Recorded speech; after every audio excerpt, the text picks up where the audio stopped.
The Georgia Bulldogs are coming off a big win on the road at Mississippi State this past Saturday, and now we turn our attention ahead to the Texas Longhorns as they get ready to come between the hedges this Saturday night for what could be a top 10 matchup. Let's get into it. With that, we'll move on to Texas. So we got a big matchup. A lot of respect for Sark. He's become a good friend of mine. He does a tremendous job. He's at one of the premier programs in the country. He's been successful everywhere he's been. He's done a great job, and I enjoy his friendship and look forward to another great matchup on Saturday night. Short and sweet. There you go. Just the coaches, SEC talk, a little coach speak. Good friend of mine. Let's get into it. Coach, you mentioned your relationship with Coach Sarkisian. Now that Texas is in the SEC, we've seen you guys go head-to-head for a number of recruits. I guess Arch Manning among them. SEC Media Days, they dropped a couple recruit announcements that day. I mean, just how competitive is Texas on the recruiting trail, and how big are the ramifications from the outcome of these games? Yeah, I don't know how the games tie. I mean, the recruiting they recruit nationally. I mean, a lot of coaches have gone to Texas and just recruited the state of Texas. I think Sark and his staff have reached out both West Coast to California all the way down to Florida.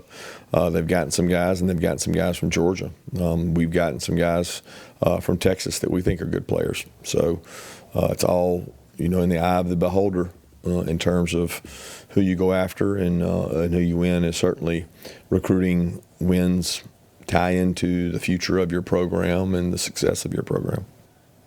Yeah, at the end of the day, it always comes back to who has the better players, right? It's very rare that you have a coach that can make a difference. Now, in our experience as Georgia Bulldog fans, we know that Kirby has done that in the past as a head coach, made the difference in games. But a lot of people seem to separate recruiting from being a head coach and whether or not that makes you a good head coach. I've always argued that recruiting is a part of the game.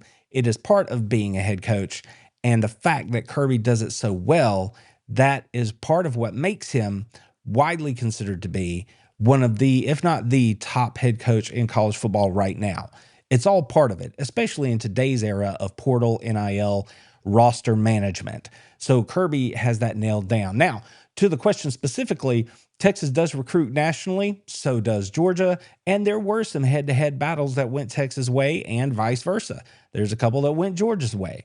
And the fact that they announced it during media days, that's a little showmanship. That's a little bit of, twist in the knife, if you will. But that affects us out here in the fandom more than it does inside the building, because you go try to make your pitch or your relationship to the guy that you think fits you best. Some choose you, some don't, and then you coach them up if they do and go to battle with the guys that you have. Yeah, Coach, this offense from Texas has had kind of a revitalization over the last 2 or 3 football games. What have you seen from the quarterback, specifically Arch, his development over the last several weeks? Yeah, he's playing with more confidence. I think number one, he's getting better protection. He's seeing things well. He's making good decisions. He's getting the ball out of his hand quickly. He's maturing. He's had an opportunity to play and grow, and you don't really get that until you get out there and play. He played a good bit last year, but the kind of games he's had to play in this year, just a different stature in terms of the SEC gauntlet. And just, you watch game by game. I watched yesterday each game throughout the year and watched him just grow and play better. He's extending plays. He's doing really well with scrambles, keeps his eyes downfield. He doesn't look at the rush. He's made some really impressive wow throws, and they're playing better offensively. Well, there you go. I think when it comes to the quarterback, obviously that's the most important player on any offense because they touch the ball on every play. And in this instance, how is Arch playing better? Why is Arch playing better? Why is the offense playing better for Texas? And it's just what Kirby said. He's growing up. It's just like with Gunnar Stockton, right? You have to actually go play the game of football to get better at the game of football. And as these quarterbacks go play more, they remember who they are. They remember what made them the kind of recruits that are now playing at these top tier universities. So Arch is no different than Gunnar in that respect. The difference is Gunnar's a little bit older, potentially a little bit more mature. That's for each of us to decide on our own based on how the guys play moving forward. But the thing about the fit for these teams, both coaches seem to be really happy with who they have at quarterback. And I don't know if given the option, if they would trade. So with all that said, Kirby's happy with his guy, and let's go win with the guys that we've got. I think Arch has improved, but I think that corresponds directly with the fact that his offensive line has played a little bit better, because we all know that they have talent at the skill positions, and it was just whether or not he was going to have the opportunity to get the ball to them. And early in the year, it didn't look like he had that much of an opportunity. But as that has gotten better, then he has done a better job of putting the ball on those guys, and it shows up in how productive their offense has been. Yeah, you guys obviously recruited Arch. What stood out about him during his recruitment process, and what do you remember about it, just given the, I think, celebrity nature that comes with him in that last name? Yeah, it really wasn't about the celebrity nature or the last name. It was about the tape. Have a good relationship with their family. I've known his dad for a while, his uncle for a long time, and his grandfather. They've got a wonderful family, but it has nothing to do with his recruitment. His recruitment was based on he's athletic, he's fast, he's tall, he's intelligent, he's got composure, he's got arm. I mean, he can do it all. He can run the ball, he can throw the ball. In this day and age, you got to have a quarterback that can do both. He can, and I think he's got great composure. He's not really affected by not many things. Even the way he's managed the hype and expectations of what he was supposed to be this year. None of that was. He didn't call any of that to come to him. It's just what the outside sources did, and it doesn't seem to have affected him. He knows he's got to grow and get better, and I think Sark's done a great job kind of bringing him up and allowing him to develop and get better. What was your pitch to him to try and come to Georgia at the time? I don't really know about a pitch. I mean, it was relationships. I mean, right? I got to know him. Our staff got to know him. He came over here a lot. He was very honest and had his thoughts about both programs. He liked both programs. He had to pick one. I mean, there was no sales pitch in terms of that. Well, that's interesting. I mean, you get insight into the young man there through Kirby's words. And the thing is, you're not going to be recruited to play at the University of Georgia if they don't think you can hack it physically, right? So we know that in the coach's assessment, Arch has all the tools. And as much as opposing fan bases might want to dig at any one player over any one thing, the bottom line is these coaching staffs, they said, you're good enough to play here. And then the young guy has to make a choice. And he did. So good luck to you. If you choose to come to Georgia, then I'm going to say good luck to you and go Dogs, right? And that's just how I view it.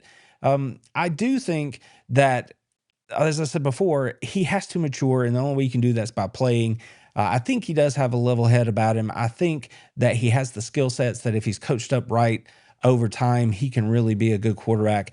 I hope that Georgia will do some things this Saturday that's going to, Kirby mentioned his composure. I hope they do something this Saturday that's going to sort of check that composure and see if he knows what to do when things get hairy in a crowded and loud environment like Sanford Stadium is going to be on Saturday night. You got to go show it. I'm hoping that Georgia's defense can show up and win that battle more often than not, because that will obviously go a long way in whether or not Georgia can get this win. Yeah, Texas comes into this game second nationally in run defense. Just what stands out to you about how they've been so effective in that area? Yeah, they were really effective in that area last year. They're built on the line of scrimmage. They're built to be physical. They fit things really well. Pete does a great job as a defensive coordinator. They're very disruptive. They create turnovers, aggressive. They got good players. I mean, at the end of the day, they got big, physical, good players on the line of scrimmage, which allows you to stop the run. Yeah, I mean, clearly Texas has one of the best rosters in the country, at least when you look at the blue chip ratio and things like that. And they were a salty defense last year, and they have been salty this year. They will be getting back their at least all-conference, potential All-America at safety for this game, it looks like. And they're going to get healthy in a couple of other positions. So Georgia's going to have their work cut out for them trying to run the football on Saturday night. But they must be stubborn about it, because it sounds like we're going to have a clash of two of the best at what they do. Georgia runs the football really, really well for what they do in this offense, and they have all year. The offensive line has had an opportunity over the last couple of weeks to remain healthy and begin to gel, and we're starting to see what that looks like. I mean, the Dogs just rushed for 300 yards in a conference game this past Saturday. So now they're going to face a Texas team that's number 2 against the rush in all of college football. That sounds like, the irresistible force versus the immovable object.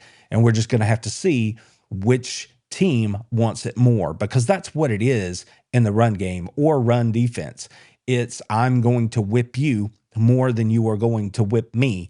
And then that's why we are going to win. So whoever can do that, whoever's tougher, whoever is there at the end of the game, that is going to be what determines who wins this battle of 2 Goliaths, essentially, in the rush game on Saturday night. Coach, I believe they're top 3 in sacks so far. What challenges will Colin Simmons and their other pass rushers present on Saturday? They're tremendous. They got great effort. They rush really hard. They're leaders. They've got stars all over their defense. I mean, they're very talented. When you watch that defense play, they play hard. They get after the quarterback. They disguise things well. Very disruptive. So there's a lot of challenges when it comes to, dropping back, throwing the ball, and trying to run the ball. When you want to be balanced, they're really good at making you not be balanced.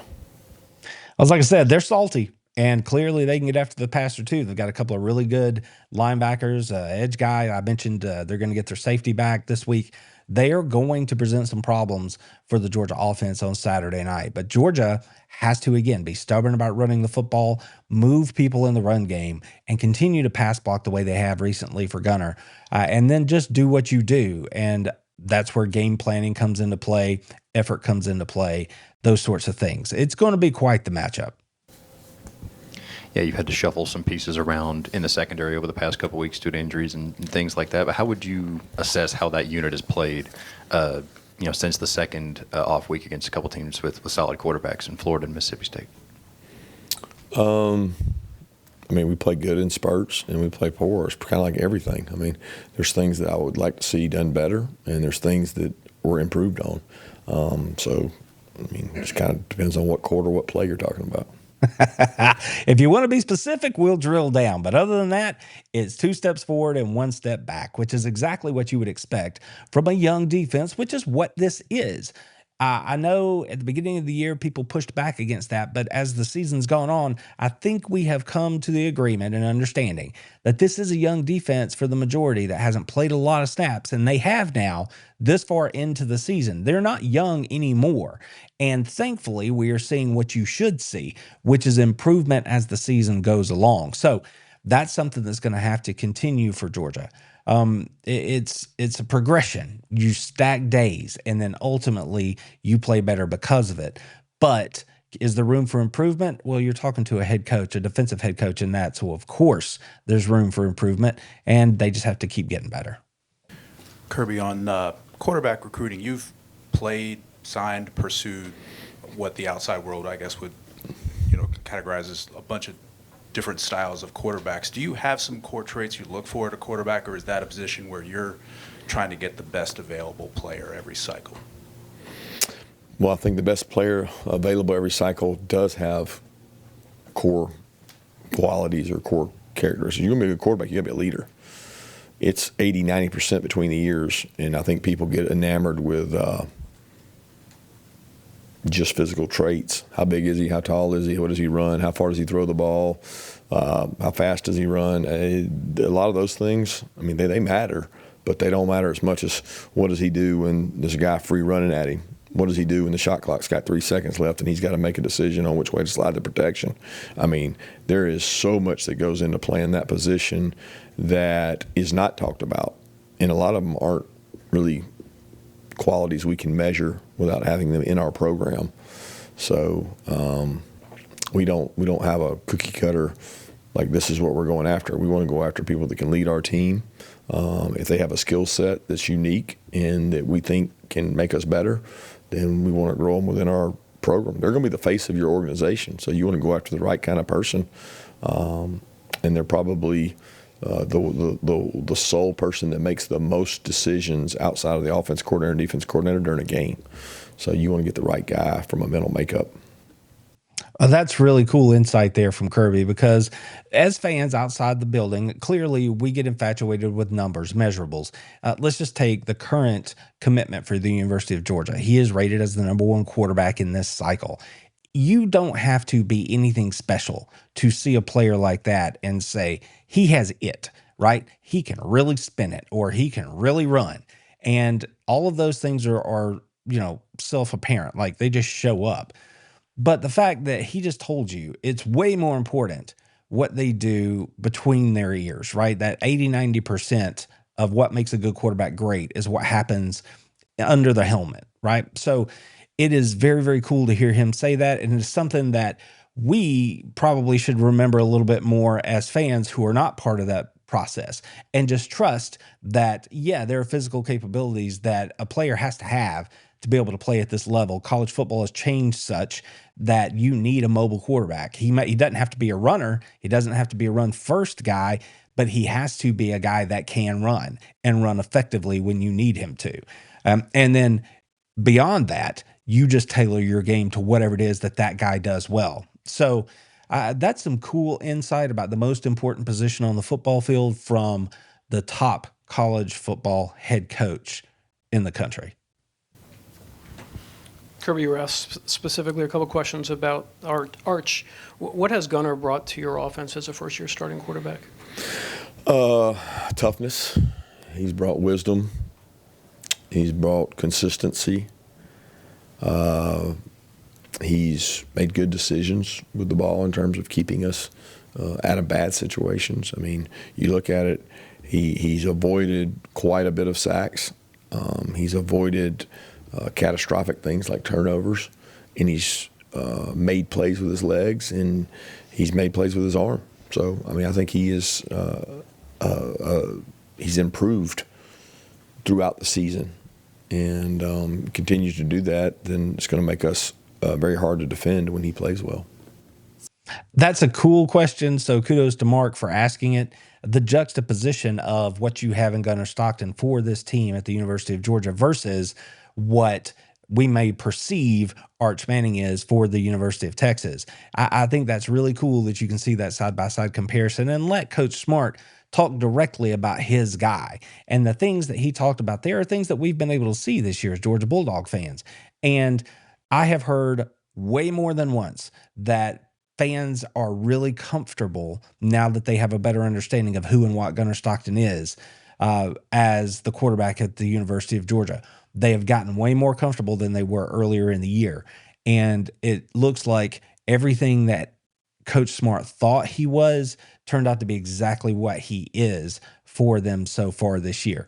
Again, would these coaches trade for the other guy? I'm not so sure they would, because these players chose to come to these universities. That's where they want to be, and they clearly have the physical skills to get the job done. So put them inside your offense, work with them, maximize what they're good at.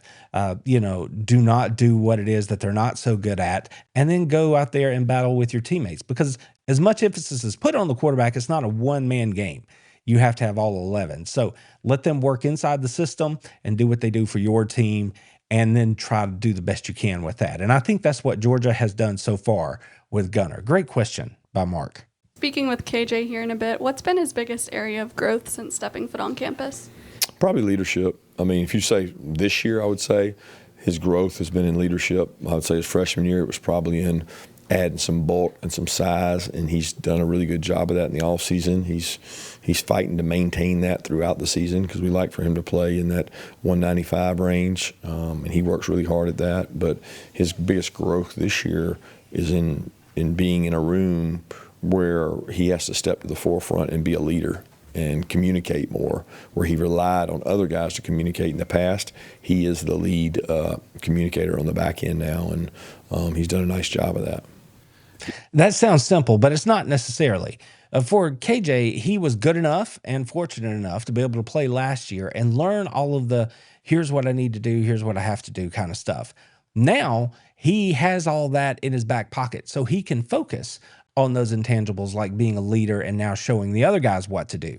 And that's exactly the kind of progression you want out of a superstar player like the former 5-star recruit who comes into your program and is now being handed the keys essentially to that room. That's what you want. Get your X's and O's squared away, and then step up and be a leader for that room, for this team. And let's go out there and let your natural abilities take over, right? Work on those intangibles and just go play football. Yeah, Coach, I've heard you and other coaches mention how you almost have to nowadays have a quarterback that can run the football and add imbalance counts. What have defenses done to kind of force that, to almost require that to have a dynamic run game? Well, I just think defenses are hard to run on without the extra element. I don't know that they've taken more chances. Offenses can become more predictable when they're not using their quarterback's legs. But I don't know that there's a team we've played this year that hasn't used their quarterback's leg like everybody does. You say, well, that quarterback can't run. They still use him. They still get him out of the pocket and use him to run the ball. So that advent has come about because rushing the ball matters. I don't think that advent has come along because defenses have evolved to the point they stop people from doing it. It's just we have to be able to get some situational runs, red area, third down, goal line, whatever you call it. You need creative ways to run the ball to stay ahead. Right. I agree 100% there, because it's not the way the question was asked. It's the other way around. The offense is using a running quarterback because it gives you the advantage. It puts the defense in a bind, right? It puts defenders, defensive ends, linebackers, it puts them in positions where they cannot be right. If you have a quarterback that has 3 options every time the ball hits his hands, right? Throw it, keep it, or hand it off. I mean, that is hard to give one guy responsibility for every one of those guys on every defensive play. So, of course, the offense is going to do that because it gives you the advantage. Coach, just want to get the latest update on Lawson, how he's doing, and also Drew Bobo and DeMello Jones.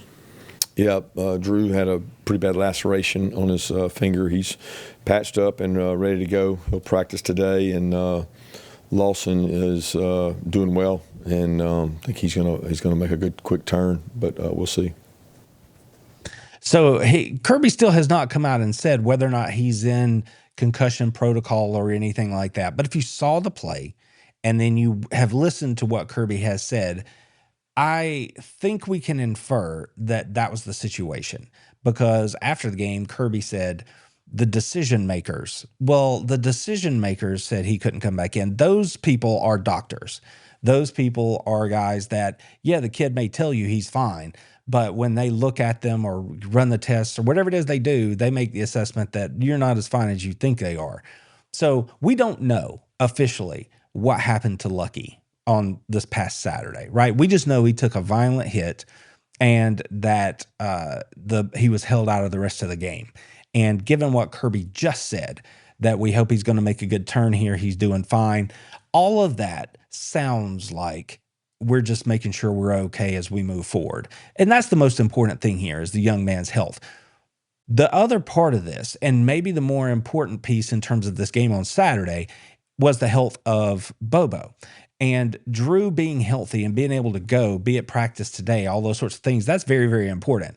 Because, yeah, Georgia has other guys that can play center, but Drew has been really, really good for the University of Georgia this year in so many ways, and has held that line together until now. They are finally starting to look the way we all hoped they would look prior to the year. So it's very important and very good news that Drew looks to be healthy and ready to go this Saturday, because you certainly wouldn't want to go into a game like this against a defense like this with your backup center. And that's not knocking the backup. It's just saying you want your number one guy there, if at all possible. So that's some really good news. First game on Saturday without Jordan Hall. Just what did you make of how the defensive line played against Mississippi State? Yeah, they did a good job. I think they played kind of, inspired about him not being there and wanting to play well, because he wasn't there. It's tough on Jordan, and he's a leader in that room, and guys missed him, and we had to increase the snaps of some other guys.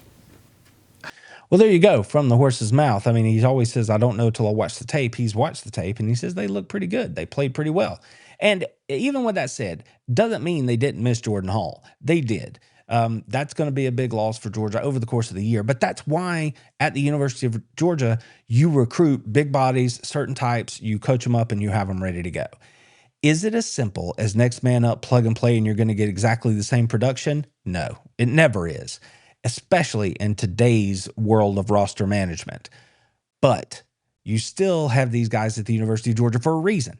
So the fact that Kirby looks at us and says, yeah, they played well and they played inspired, I hope they continue to do so. Because as unfortunate as it was for Jordan Hall that this would happen to him, it is an opportunity for someone else to go out there and show exactly why they're at the University of Georgia and make a name for themselves and potentially their futures every time the ball is snapped. How much do the wins last year over Texas impact this game at all? You look for tendencies. Does it maybe give this team some confidence knowing that they've beaten Texas before in big-time situations? Yeah, this team didn't beat Texas. That team, and this Texas hasn't played this team of ours. So two completely different teams, in my opinion. So I think it has zero effect on it. There you go, straight ahead. I knew that would be the answer. How have you seen the pass rush continue to develop over the past couple of weeks? You got some sacks and some pressure on Saturday. And what are the challenges of rushing a guy like Arch who can make plays with his legs in the scramble game if you're not careful? Yeah, it's a challenge every play. There's 6 gaps, sometimes 7 gaps up there you got to fill, and you can't fill them all. So you got to rush intelligently and violently, and those two don't always mix. So it's hard to do that and contain the quarterback. We've had some opportunities to get sacks that we've capitalized on. We had a couple chances on normal down stuff the last week with Mississippi State's style of play, but it'll be key this week for sure because Arch is really good. They're really good at protection. They know what they're doing. They've got different protections, and that's a challenge every week for our defense to try to affect the quarterback. Well, the thing about Arch is that he can hurt you if he gets out of the pocket. So Georgia's going to have to try to be creative, try to disguise, try to confuse him a little bit as they would every week. But then when you have an opportunity to get home, you have to do that. You have to put him on the ground. So as our edge guys are rushing, I would love it if they would rush straight up the field, create that box, force him to climb in the pocket, and then have that push in the middle from guys like a Boko, who can get that push, Christian Miller, get that push in the middle. And when Arch steps up and comes right to them, they capitalize on that and get him on the ground. So it's going to be imperative that Georgia affects the quarterback, which is what Kirby said right there at the very end. I want to see him on the ground. If he doesn't get on the ground, at a minimum, you have to impact him, get him off his spot, speed up his internal clock, make him drop his eyes, and that will make him less effective. Coach, where's been the biggest improvement you've seen from this team over the last few weeks? I don't know if I can specify one area.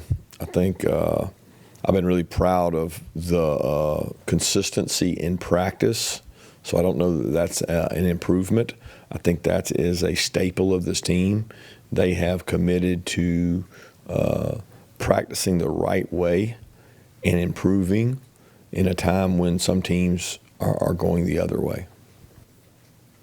Well, the thing about practice is that if you are consistent in how you go about your work, that will carry over to Saturday. So we know that Kirby Smart is a meticulous practice manager, right? Every second is accounted for. They do so many things that other schools simply don't do every day at practice. And if this team has bought into that concept that we are going to be really, really good at practicing, that will carry over to what you see on Saturdays during the game.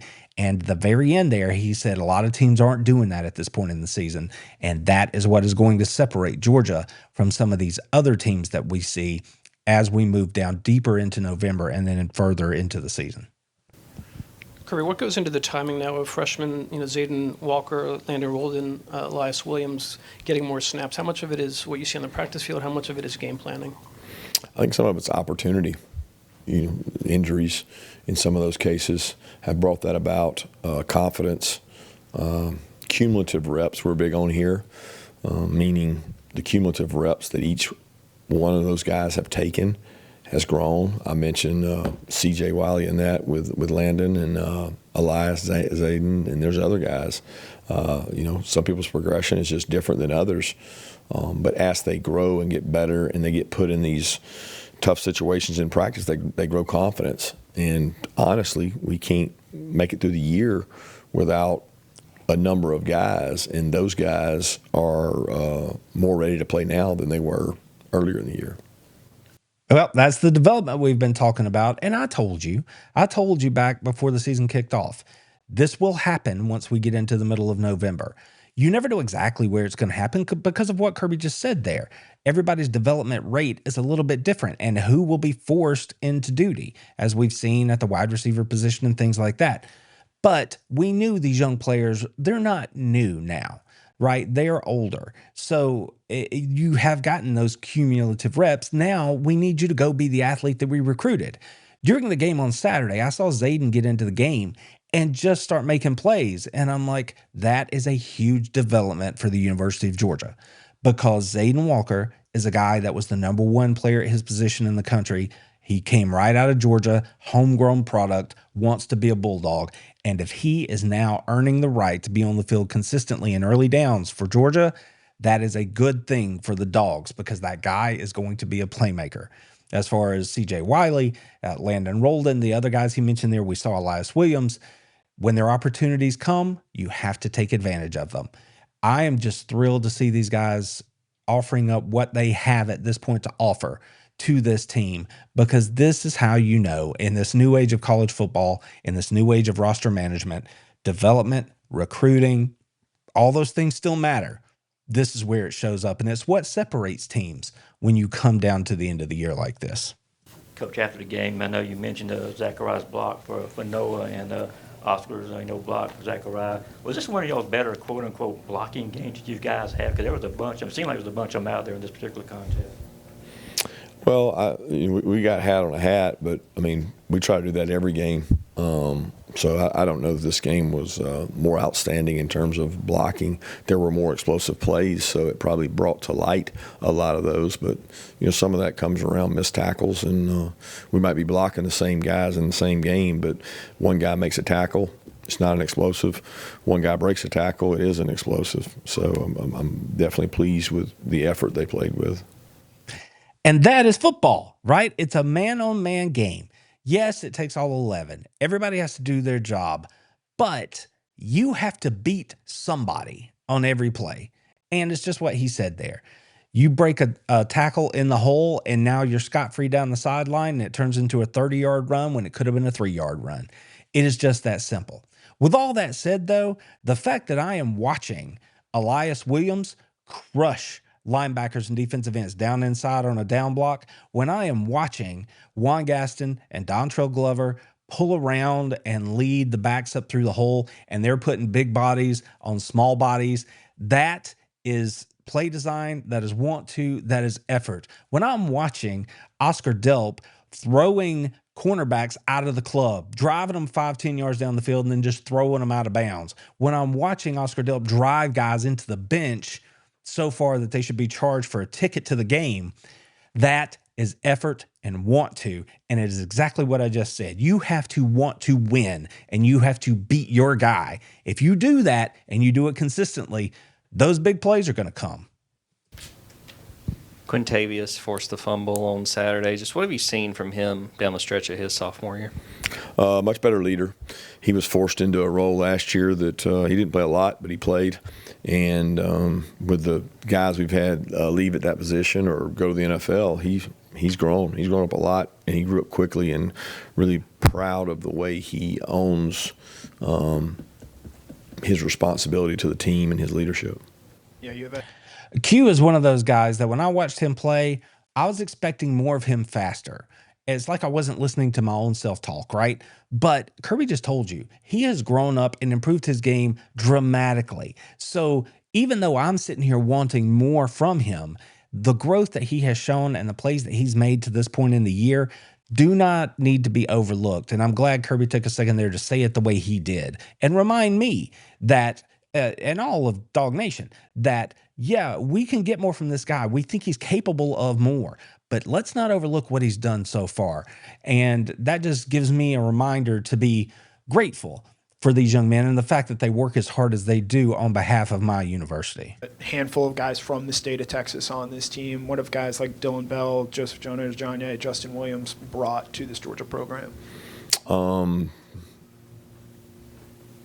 Well, each one's different. Dylan's been here a long time. We know what he's brought. He's brought an ability to play multiple positions, toughness, special teams.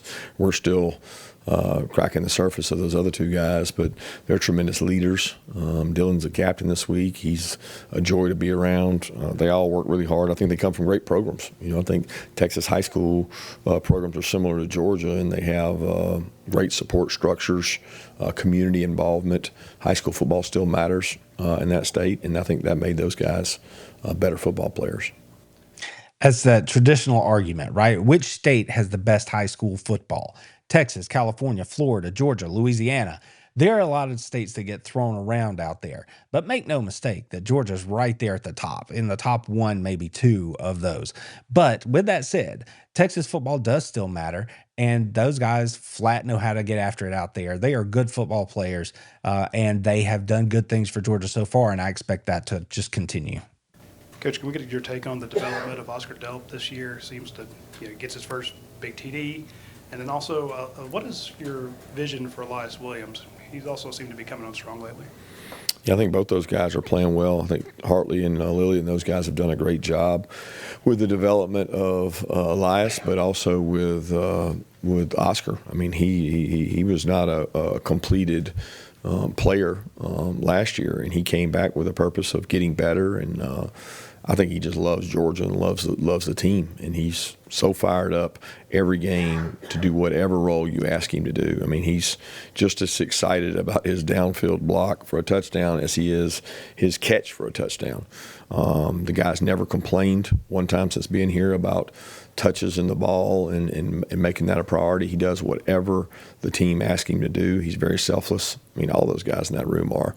And I think, he should take some ownership in ELYISS's growth, because he and Lawson both show him how to work, how to do things, what the standard is at Georgia, and they compete with each other to make each other better.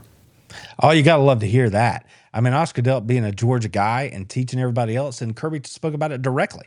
He is just as proud of planting that dude on the bench in the run game or in the downfield blocking game after a reception as he is getting into the end zone on his own. And that is what it is about. If you want a team that's going to win, you need a team that's going to rejoice in the successes of one another, right? Their teammate, and understand that you're part of that success.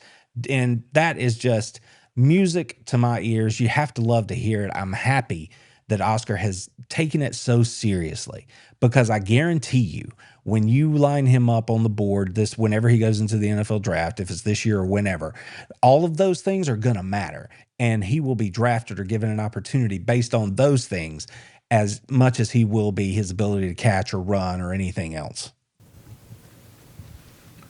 Coach, what have you thought of the development of this offensive line throughout the year? Seems like they've gotten healthier, and later in games they seem to be fresh and looking for an opportunity to go finish the game. What are your thoughts on the development this year?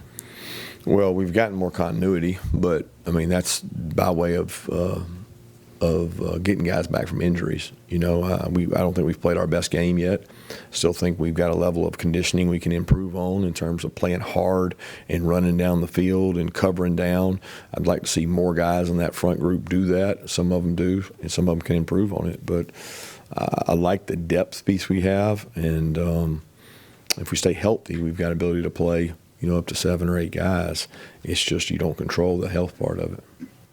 I love it. I mean, Kirby just hit on everything I touch on all the time. Continuity, because they're healthy. They get to play together, and you see what they thought this line was going to look like prior to the year had everyone been healthy the entire time. So I love that he pointed that out. I love the fact that even though we're talking about them getting better and playing better recently, he is coaching them up, and he's like, here's what I need you to do. Here's what I want you to do. And that, again, you're just stacking days. It's like that old saying, you're like, you never know how much you've accomplished because you keep raising the bar. That's what a good coach does for his players when he knows they're capable of more. Yeah, you did that. Great. Good job. That's what I want you to do every time. Now, do this. And once that becomes the norm, you raise the bar again. That is how you achieve greatness and long-term success. And that is what Kirby Smart is doing with regards to this offensive line. One more question. Kirby, to your left, what DNA traits, common themes do you see in a Steve Sarkisian-led offense? Explosive, attacking, window dressing. They've got a lot of shifts, motions. They employ tempo, and they'll go fast on you, and they do a really good job of mixing things up and creating a lot to work on defensively. Well, that was a lot from Kirby Smart today, talking about the game against Texas this Saturday between the hedges. I know that I am looking forward to it. It is going to be a big game, and it will matter. Play along the lines of scrimmage will matter in this one. Georgia wants to run the football. Texas is really good at stopping the run. Georgia wants to affect Arch Manning. Texas is showing that they're improving and being able to protect him. There are pivot points, pressure points all over this game. It's a matchup between two of the best in college football. It is going to be an awful lot of fun to watch. While you're here, watch one of these videos that's coming up next. I'm sure you're going to enjoy it. Until next time, go Dogs! So how about them fucking dogs? That's what I told them.